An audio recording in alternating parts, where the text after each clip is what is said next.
আপনার নিজের ইচ্ছায় নাকি আল্লাহ পাকের ইচ্ছায়? এতটুকু আমাদেরকে বলুন, মুখ দ্বারা না হলে ইশারার মাধ্যমে বলুন। ওই সময় আমাদের জাতির পিতা ইব্রাহিম আলাইহিস সালাতু ওয়াস সালাম তিনি শাহাদাত আঙ্গুলিটাকে আকাশের দিকে উঁচু করে তিনি ইশারা করে বুঝিয়ে দিলেন, এটা আমার ইচ্ছায় রেখে যাচ্ছি না, আল্লাহ পাক আমাকে নির্দেশ করেছেন, আল্লাহ পাকের ইচ্ছায় রেখে যাচ্ছি। জোরে বলুন সুবহানাল্লাহ। আমার মুসলমান ভাইরা গভীর মনোযোগ। হাজেরা আলাইহিস সালাতু ওয়াস সালাম এতক্ষণ পর্যন্ত কান্নাকাটি করতেছিলেন, চিল্লায় চিল্লায় কাঁদতেছিলেন আর বলতেছিলেন, ওগো আমার স্বামী, আমার কোন অপরাধের কারণে হয়তো আপনি আমাকে শাস্তি দিচ্ছেন, এটা আমি মেনে নিলাম, কিন্তু অপরাধ কি আমি জানি না। ওগো আমার স্বামী, কিন্তু আপনি ছোট্ট মাসুম বাচ্চার দিকে, ইসমাইলের দিকে তাকান। ইসমাইল তো কোনো কথা বলতে পারে না, হাঁটতে পারে না, বসতে পারে না। এত ছোট্ট একটা বাচ্চা তো কোনো অপরাধ করে নাই, তাহলে আমার অপরাধের শাস্তি কেন ইসমাইলের উপর আপনি চাপিয়ে দিবেন? কি জন্য আমাদেরকে রেখে যাচ্ছেন? বন্ধুরে আমার, ইব্রাহিম আর জন্য কোনো কথা বলে না, কিন্তু যখন ইশারার মাধ্যমে বলে দিলেন, হাজেরা আমি আমার ইচ্ছায় রেখে যাচ্ছি না, আল্লাহ রাব্বুল আলামিন বলেছেন তাই রেখে যাচ্ছি। বন্ধু, এই কথাটা বলার সাথে সাথে আমাদের আম্মা জান হাজেরা আলাইহাস সালাতু ওয়াস সালাম, যার চোখ থেকে এখন এতক্ষণ পর্যন্ত পানি গড়ায় গড়ায় পড়তেছিল, অঝরে পানি পড়তেছিল, কিন্তু সাথে সাথেই তিনি তার কান্না বন্ধ করে দিয়ে ইব্রাহিমকে বলছেন, আলা তাহজান, আপনি কোনো চিন্তা করবেন না। ও আল্লাহর খলিল ইব্রাহিম, আপনি কোনো চিন্তা করবেন না। এতক্ষণ পর্যন্ত আমি মনে করতেছিলাম আমার অপরাধের কারণে, এই অপরাধ আমার অপরাধের কারণে আপনি আমাদেরকে শাস্তি দিতেছেন। আমি এখন যখন বুঝতে পারলাম এটা আমার কোনো অপরাধ নয়, আমাদের কোনো অপরাধের কারণে এখানে রেখে যাওয়া হচ্ছে না, আল্লাহ রাব্বুল আলামিনের নির্দেশে আপনি রেখে যাচ্ছেন, আপনিও কোনো চিন্তা করবেন না, আমাদের কোনো চিন্তা নাই। ইদান লা ইউআদ্দিআনা, আমি আপনাকে আশ্বস্ত করতেছি, আপনি চিন্তা করার দরকার নাই, যে আল্লাহ আমাদেরকে এখানে রাখার নির্দেশ করেছেন, ওই আল্লাহ আমাদেরকে দেখতেছেন, ওই আল্লাহই আমাদেরকে হেফাজত করবেন। জোরে বলুন সুবহানাল্লাহ। বন্ধুগণ আমার, ইব্রাহিম আলাইহিস সালাতু ওয়াস সালাম তিনি চলে গেলেন। এই জায়গায় হাজেরা এবং ইসমাঈল আলাইহিস সালাতু ওয়াস সালাম তারা ওখানে আসেন। এক মশক পানি, ছোট্ট একটা কলসিতে পানি আছে, চামড়ার মশকে পানি আছে, আর কয়েকটা রুটি রেখে চলে গেছেন। কয়েকদিনের ভিতরে এটা শেষ হয়ে গেছে। আমরা জানি আমাদের মূল আলোচনাটা সামনের দিকে, প্রত্যেকটা জায়গায় শিক্ষা আর শিক্ষা। এই জন্য আল্লাহ রাব্বুল আলামিন এই ইতিহাসটা পবিত্র কোরআনুল কারীমের ভিতরে স্পষ্টভাবে তুলে ধরেছেন। সুবহানাল্লাহ। যখন খাবার দাবার শেষ হয়ে গেল, অবস্থাটা এমন হয়ে গেছে, এখন ইসমাঈল আলাইহিস সালাতু ওয়াস সালাম তার পেটেও ক্ষুধা, হাজেরা আলাইহিস সালাতু ওয়াস সালামের পেটেও ক্ষুধা, কোনো পানির ব্যবস্থা নাই, খাবারের ব্যবস্থা নাই। এখন মায়ের সামনে একটা সন্তান, কলিজার টুকরা সন্তান, বেগুনা মাসুম বাচ্চা যদি ক্ষুধার যন্ত্রণায় ছটফট করে, তাহলে এটা কেমন লাগে, কি কষ্ট লাগে? মা আর বাবা মনের ভিতরে কি পরিমাণ কষ্ট, এটা মা আর বাবা ছাড়া কেউ বুঝবে না। কথা বলেন ঠিক কিনা? কি পরিমাণ কষ্ট লাগে। হাজেরা আলাইহিস সালাতু ওয়াস সালাম তিনি ক্ষুধার যন্ত্রণায় অস্থির হয়ে গেছেন। দেখা যাচ্ছে এতক্ষণ পর্যন্ত দুধ আসতেছিল, স্তন দিয়ে দুধ আসতেছিল, এখনো দুধও আসে না। কি করবেন? ইসমাঈল আলাইহিস সালাতু ওয়াস সালাম তার জিহ্বাটা বের করে দিচ্ছেন, বারবার জিহ্বাটা বের করে দিচ্ছেন, আম্মাকে বোঝাচ্ছেন, আম্মা ক্ষুধার যন্ত্রণায় অস্থির হয়ে গেছি, গলাটা শুকিয়ে যাচ্ছে, দয়া করে একটু দুধের ব্যবস্থা করো, খাবারের ব্যবস্থা করো। বারবার জিহ্বাটা বের করে দিচ্ছেন, হাজেরাকে বুঝাচ্ছেন, আম্মা আর সহ্য করতে পারতেছি না। ছোট্ট বাচ্চা, কলিজার টুকরা সন্তান, বেগুনা মাসুম বাচ্চা, জিহ্বাটা বের করে দিচ্ছেন। হাজেরা আলাইহিস সালাতু ওয়াস সালামের কলিজাটা ছিঁড়ে যাচ্ছে। কোথায়? কোথাও কোনো ব্যবস্থা নাই। তিনি ওখান থেকে তাকিয়ে দেখতেছেন, যারা হজ এবং উমরায় গিয়েছেন, পাশেই সাফা এবং মারওয়া পাহাড় কেটে যদিও শুরু করা হয়েছে, ওখানে দূর থেকে মরুভূমির অবস্থা এমন, দূর থেকে যদি বালুর উপরে যদি সূর্যের আলোটা পড়ে, মনে হচ্ছে ওখানে পানি খেলতেছে, পানি এইভাবে ঢেউ খেলতেছে, এইভাবে মনে হয়। হাজেরা আলাইহিস সালাতু ওয়াস সালাম মনকে সান্ত্বনা দেওয়ার জন্য তিনি জানেন ওখানে পানি নাই, কারণ পাহাড়ের উপরে এখানে পানি থাকার কথা না, কিন্তু মনকে সান্ত্বনা দেওয়ার জন্য কলিজার টুকরা সন্তান, বেগুনা মাসুম বাচ্চা, জিহ্বাটা বের হয়ে গেছে, পানির যন্ত্রণায় অস্থির হয়ে গেছে, ক্ষুধার যন্ত্রণায় ওখান থেকে দৌড় দিয়ে তিনি চলে গেছেন সাফা পাহাড়ের উপরে। সাফা পাহাড়ের উপরে যেয়ে দেখে না ওখানে কোনো পানি নেই। তিনি ওখান থেকে আবার তাকাচ্ছেন, যেখানে রেখে আছি মরুভূমির ভিতরে তো অনেক সময় বড় বড় পশু এগুলি এই পাহাড়ের ভিতরে থাকে, ওখান থেকে কোনো পশু এসে ইসমাইলকে খেয়ে যায় কিনা। তিনি ওখান থেকে তাকায় দেখতেছেন, আবার আবার ওখান থেকে তাকায় দেখেন মারোয়া পাহাড়ের উপরে, ওখানে বলা হয় পানি, ওখান থেকে দিয়েছেন দৌড়। একবার নয়, দুইবার নয়, আমরা জানি সাতটা ওখানে চক্কর দিয়েছেন। সাফা মারওয়া, মারওয়া সাফা, সাফা মারওয়া, এইভাবে করে করে 7টা চক্কর দেওয়ার পরে এবার তিনি একেবারে নিরাশ, কেমন যেন চোখ থেকে পানি ঝরঝর করে বের হয়ে গেছে।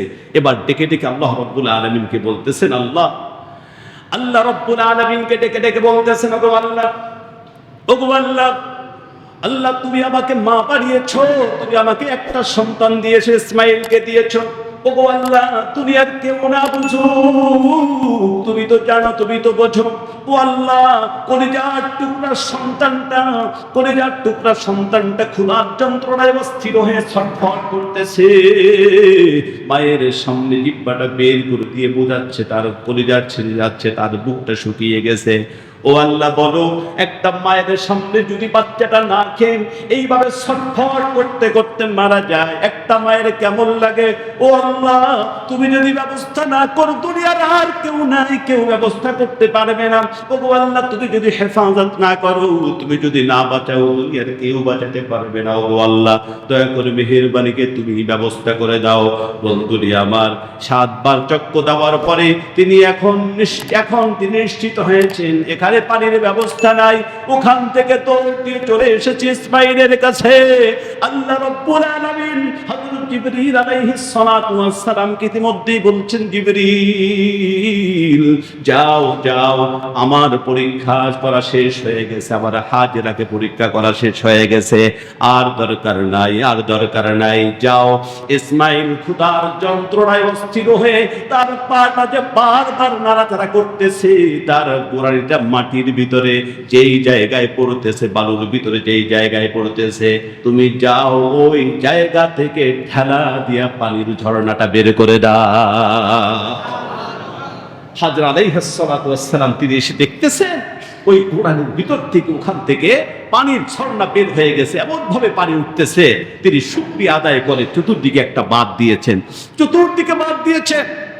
বাঁধ দেওয়ার পরে এখানে জমজম যে কূপটা যতটুকু হয়েছিল, হাজরা আলাইহিস সালাতু ওয়াস সালাম অতটুকু জায়গা বাদ দিয়েছিলেন। বাদ দেওয়ার পরে তিনি ইব্রানি ভাষায় তিনি বলেছিলেন, জম জম, পানি এমন ভাবে উঠতেছে, এমন ভাবে উঠতেছে, এখন চতুর্দিকে পানি ছড়ায় যাচ্ছে। তখন হাজরা আলাইহিস সালাতু ওয়াস সালামের মুখ থেকে এই শব্দটা বের হয়েছে, জম জম, তার মানে পানি থামো, আর কত বের হবা, তুমি থামো। এই সব থেকে এই কুয়াটার নাম হয়ে গিয়েছে জমজম কুয়া। জোরে বলুন না সুবহানাল্লাহ। আমার মুসলমান ভাইরা, এটা হলো এই পানিটা যখন বের হয়ে গেল, এখন ওখানে আস্তে আস্তে করে আল্লাহ পাক মানুষ পাঠিয়ে দিলেন, ওখান থেকে বণিক দল চলে আসলো, আস্তে আস্তে ঘরবাড়ি শুরু হয়ে গেল। যখন হযরত ইসমাঈল আলাইহিস সালাতু ওয়াস সালামের বয়স 13 বছর, মতান্তরে 14 বছর যখন বয়স হলো, এই সময় আল্লাহ রাব্বুল আলামিন আমাদের জাতির পিতা ইব্রাহিম আলাইহিস সালাতু ওয়াস সালামকে কঠিন আরেকটা পরীক্ষার সম্মুখীন করলেন। তিনি সরাসরি নয়, তিনি স্বপ্নের মাধ্যমে তিনি আদেশ করলেন, তুমি তোমার সবচেয়ে প্রিয় বস্তু আমি আল্লাহ পাকের রাহে কুরবানি করে দাও। এখন তিনি চিন্তা করলেন, ইব্রাহিম আলাইহিস সালাম দেখেন আমাদের জাতির পিতা আল্লাহ পাকের জন্য কি পরিমাণ পাগল ছিলেন। খলিলুল্লাহ তাকে বলা হয়, খলিল বলা হয় আল্লাহ পাকের প্রিয় বন্ধু। খলিল আর হাবিব, আমাদের নবী মুহাম্মদ রাসূলুল্লাহকে বলা হয় হাবিবুল্লাহ, হাবিব মানেও বন্ধু, আর ইব্রাহিমকে বলা হয় খলিলুল্লাহ, খলিল মানেও বন্ধু। দুই বন্ধুর ভিতরে ব্যবধান আছে না নাই? দুই বন্ধুর ভিতরে ব্যবধান আছে। খলিল মানেও বন্ধু, হাবিব মানেও বন্ধু।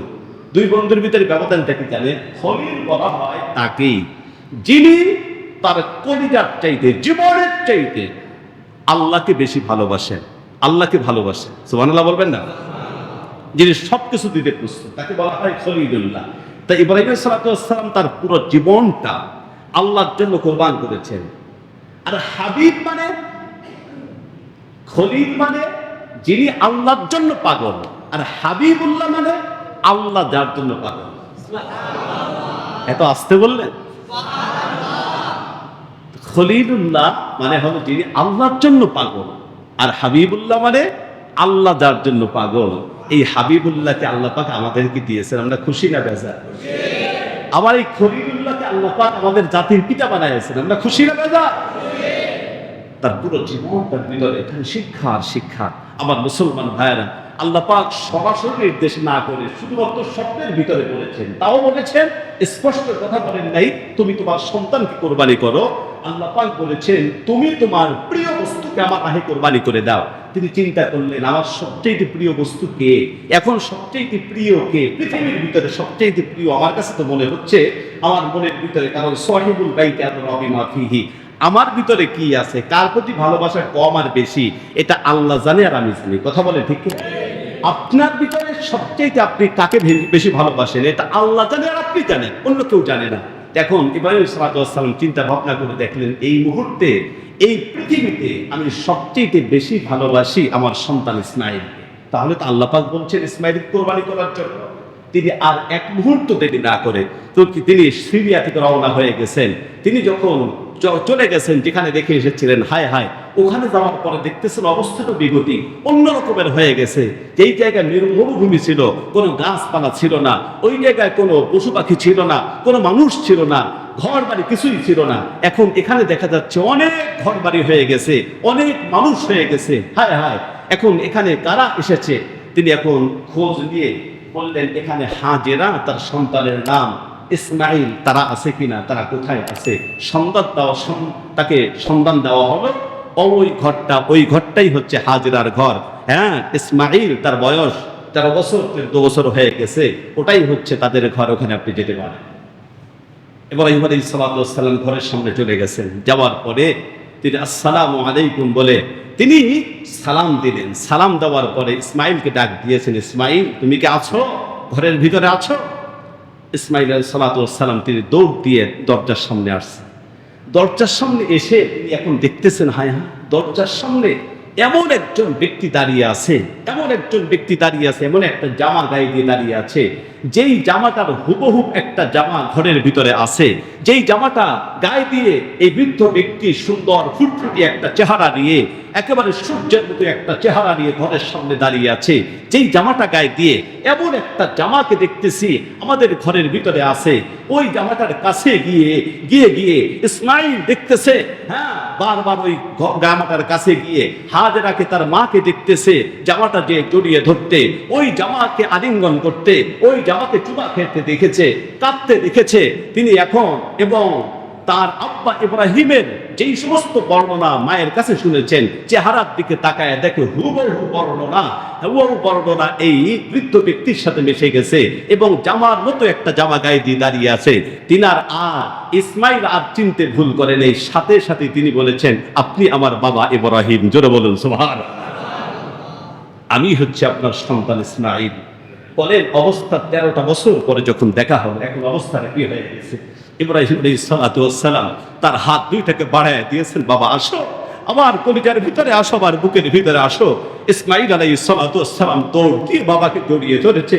13টা বছর জন্মগ্রহণ করার পর থেকে 13টা বছর বাবার কোনো আদর পায় নাই, শুধুমাত্র মায়ের মুখে শুনেছে তার বাবা আছে। বাবা হচ্ছে খলিলুল্লাহ, আল্লাহর জন্য সব কিছু করতে পারে। এই বাবাকে 13টা বছর দেখে নাই। 13টা বছর দেখার পরে যখন জড়িয়ে ধরেছে, বাবা সন্তানকে জড়িয়ে দিয়েছে, সন্তান বাবাকে জড়িয়ে ধরেছে। অবস্থাটা কেমন, পুরো আকাশ বাতাস যেন ভারী হয়ে যাচ্ছে। দুইজনে কাঁদতেছে, দুইজনই আবেগ আপ্লুত হয়ে কাঁদতেছে। ইতিমধ্যে হাজেরা চলে এসেছে, ঘরের ভিতরে গিয়েছে। যাওয়ার পরে ইব্রাহিম আলাইহিস সালাম বলতেছেন, হাজেরা বেশিক্ষণ আমি থাকতে পারবো না, আমি আমার দোস্তর বাড়িতে বেড়াতে যেতে চাই, আমার সন্তানকে নিয়ে তাকে একটু সাজায় গুজায় দাও। সুন্দর করে সাজায় গুজায় দিচ্ছে, পথিমধ্যে যাচ্ছে। এবার চলে যাচ্ছে মিনা, সেই ময়দানের দিকে চলে যাচ্ছে, মিনার এই পাহাড়ের দিকে চলে যাচ্ছে। পিছন দিক দিয়ে শয়তান এবার ইসমাঈলকে বলতেছে, ইসমাঈল তুমি কার সাথে যাচ্ছ জানো? এটা বাবা নয়, এটা হচ্ছে জল্লাদ, তোমাকে জবাই করার জন্য নিয়ে যাচ্ছে। ইসমাঈল বলতেছে, তুমি কেমন কথা বলো, বাবা কি তার সন্তানকে জবাই করতে পারে নাকি? বলতেছে, হ্যাঁ, তোমার বাবা এমন একজন মানুষ তার রব, তার আল্লাহ তাকে যা বলে তাই করতে সে প্রস্তুত। তার আল্লাহ স্বপ্নের ভিতরে তোমাকে জবাই করতে বলেছে, তাই তোমাকে জবাই করতে নিয়ে যাচ্ছে। ইসমাঈল আলাইহিস সালাতু ওয়াস সালাম সাথে সাথেই বলতেছেন, যদি আল্লাহ পাক আমার বাবাকে নির্দেশ করে থাকে, ইব্রাহিমকে নির্দেশ করে থাকে তার সন্তানকে জবাই করার জন্য, তাহলে আমার বাবা যেন আমাকে জবাই করে, আমি ইসমাঈল আমি নিজেও প্রস্তুত আছি। জোরে বলুন সুবহানাল্লাহ। তাহলে তুমি সক্কান দূর হয়ে যাওয়ার সাথে সাথে ওখান থেকে সাথে সাথে 60টি পাথর ধরে ওখান থেকে আঘাত করেছে, শয়তানের দিকে আঘাত করেছে, শয়তান দূর হয়ে গেছে। আবার কিছু দূর যাওয়ার পরে এই শয়তান আবার বলতেছে ইসমাঈল, আমি তোমার ভালো চাই। তুমি সবে মাত্র 13 বছর বয়স, 14 বছর বয়স, তোমার পুরো জীবনটা এখনো পর্যন্ত বাকি। এই ইব্রাহিম এতদিন তোমার কোনো খোঁজ খবর নাই, তোমার বাবা তোমার কোনো খোঁজ খবর নাই, আজকে আসছে তোমাকে জবাই করার জন্য। তুমি কি নিজের জীবনের কোনো মূল্য দিতে চাও না? এ ধরনের কথা যখন বলছে, আবারও বলছে তুই শয়তান, আমি বুঝতে আর বাকি নাই। আরো 7টা পাথর ধরে যখন আঘাত করেছে, দূর হয়ে গেছে। কিছু দূর যাওয়ার পরে একই অবস্থা আবারও যখন আসছে, আবারও আসার পরে তখন আবারও 7টা আঘাত করেছে।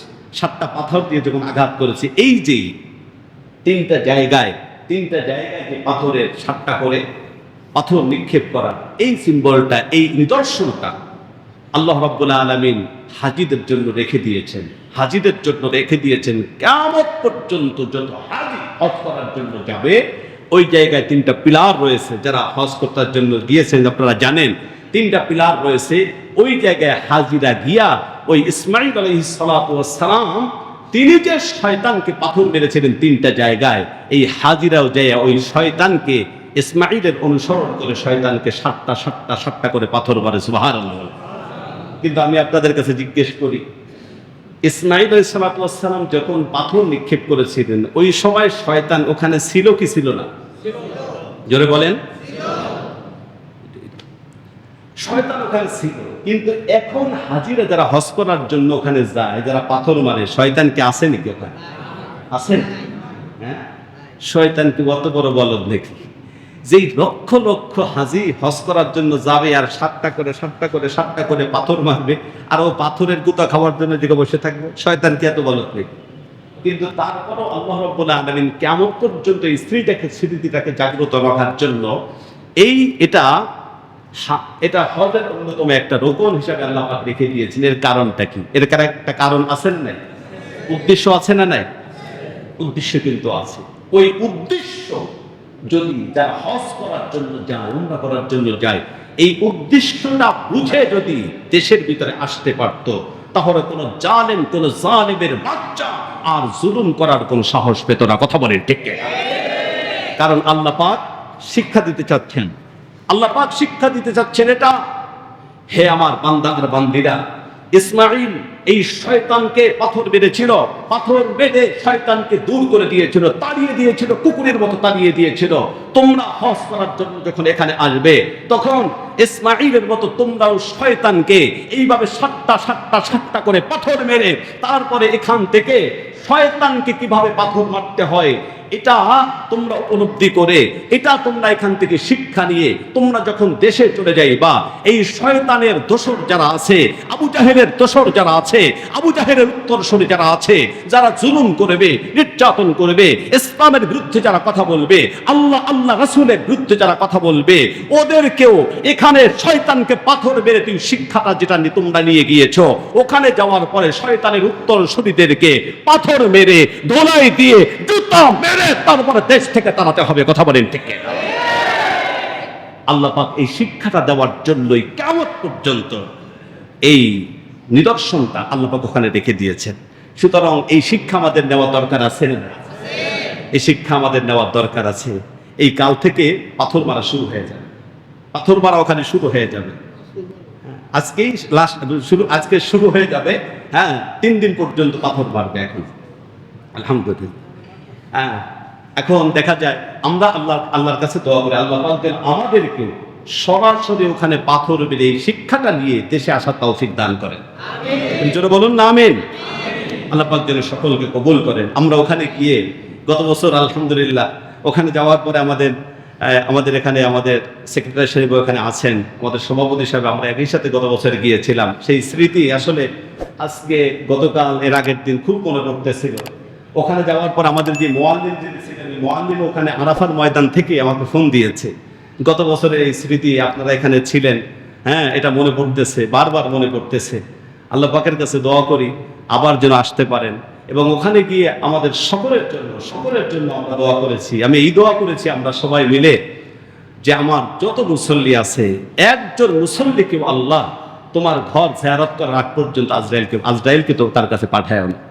এই দোয়াগুলো বারবার করে আছে, আপনারা একটু নিয়াত করেন, ইনশাআল্লাহ অন্তর থেকে নিয়াত করেন। এবং যে আমলের কথা বলেছিলাম, যদি প্রতিদিন 2 রাকাত নামাজ আদায় করা যায় আর অন্তত 100 বার দুরূদ পড়া যায়, এবং মনের ভিতরে এই আকাঙ্ক্ষা, আল্লাহ পাক দেখেন মনের বাসনাটা তার কি পরিমাণ আগ্রহ আর আকাঙ্ক্ষা আছে আল্লাহর ঘর জিয়ারত করার, ওই অনুযায়ী আল্লাহ পাক ফয়সালা করবেন।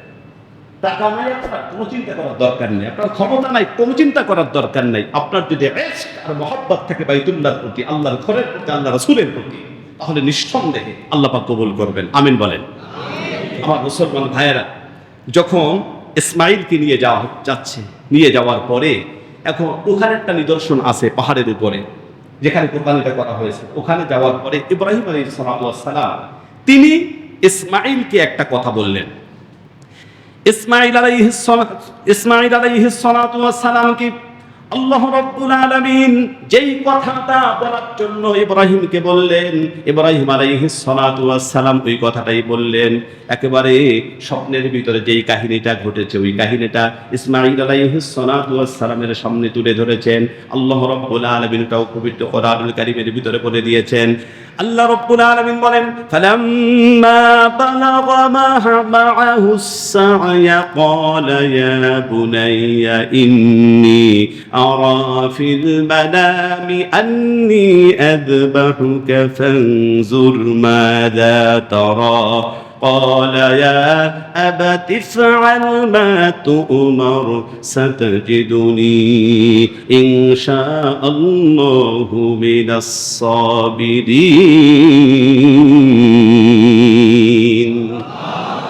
ইব্রাহিম আলাইহিস সালাম তার সন্তান ইসমাঈলকে বলতেছেন, ওগো আমার কলিজার টুকরা সন্তান, ইয়া বুনাইয়া, হে আমার সন্তান, ইন্নী আরা ফিল মানামি আন্নী আযবাহুকা ফানজুর মাযা তারা, হে আমার সন্তান, আমি স্বপ্নের ভিতরে দেখলাম আমি তোমাকে আল্লাহর জন্য কুরবানি করতেছি, আল্লাহ রাব্বুল আলামিনের সন্তুষ্টির জন্য তোমাকে আমি কুরবানি করতেছি। ও আমার সন্তান, তুমি বলো মাজা তারা, এখন তোমার মতামতটা কি, তুমি বলো আমি যে স্বপ্নটা দেখেছি এই ব্যাপারে তোমার মতামতটা কি। বন্ধুরে আমার, ইসমাঈল আলাইহিস সালাম তিনি তো ভবিষ্যতে নবী হবেন, এক নবীর তিনি সন্তান, আবার তিনি নবী হবেন। যদিও বয়স কম, 13 বছর 14 বছর, কিন্তু তিনি ভালো করে জানেন নবীদের যেই স্বপ্ন, এটা আল্লাহর পক্ষ থেকে ওহী।